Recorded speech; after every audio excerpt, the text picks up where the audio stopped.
नमस्कार. पुन्हा एकदा तुमच्या समोर नवीन विषय घेऊन येतोय. कालच अनुभव घेतलेला रेल्वेतल्या RSC सीटबद्दल. रेल्वेमध्ये मी आणि माझी पत्नी प्रवास करत होतो आणि तिकीट कन्फर्म झाली नव्हती. RSC मिळालं होतं 3939 6वा डबा. आम्ही ठाण्याला ट्रेन पकडली. ट्रेनमध्ये जाऊन बसलो आणि 3939 समोरच्या सीट होत्या विंडोजवळ. RSC म्हटल्यानंतर विंडो सीटच असतात. आणि बसल्यानंतर थोड्याच वेळात बाजूच्या बर्थवरची लोकं आली ज्यांचे कन्फर्म बेड होते. आणि आम्ही जिथे बसलो होतो तिथे एक बाई भांडायला लागली, मला इथे बसायचं आहे म्हणून. तर म्हटलं कसं काय, ही आमचीच सीट आहे 3939. तिचा वरती होता अप्पर बर्थ 40 नंबर. ते म्हणते नाही मला बसायचं आहे, तुम्ही उठा. म्हटलं सीट आमच्या नावाने अलॉट झाली आहे, उठा कसं काय, तुम्हाला बर्थवरती मिळालं आहे, तुम्ही बसा वरती जाऊन, नाही तर झोपा. शेवटी TC आला. TCचा बरोबर कंप्लेंट केली. TCने पण विचित्र नियम सांगितला. म्हणे नाही, त्यांना बसायचा हक्क आहे, त्या बसू शकतात, दिवसाची गाडी आहे. म्हटलं मान्य आहे, बाजूचे बर्थ असते तर त्याच्यात 3-3 माणसं बसतात. म्हटलं RSC 2च चेअर आहेत, 2 माणसं ऑलरेडी बसली आहे आणि वरून तिसरा माणूस येऊन कसं काय मांडीवर बसणार काय.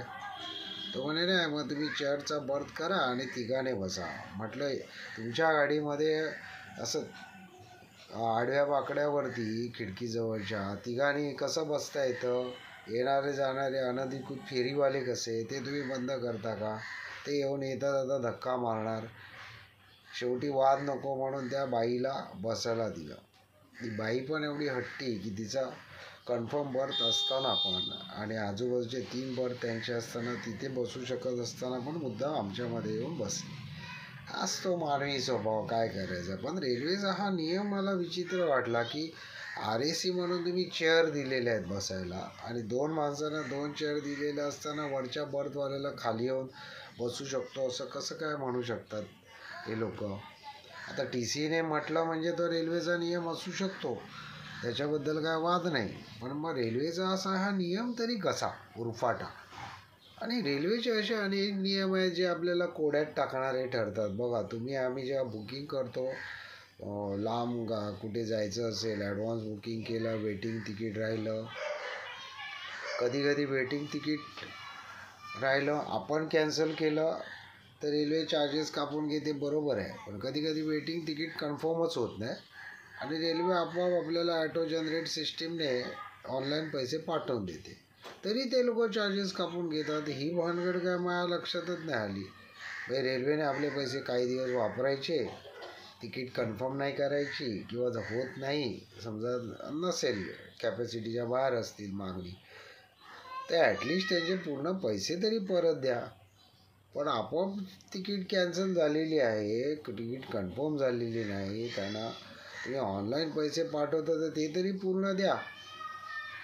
ह्याबाबत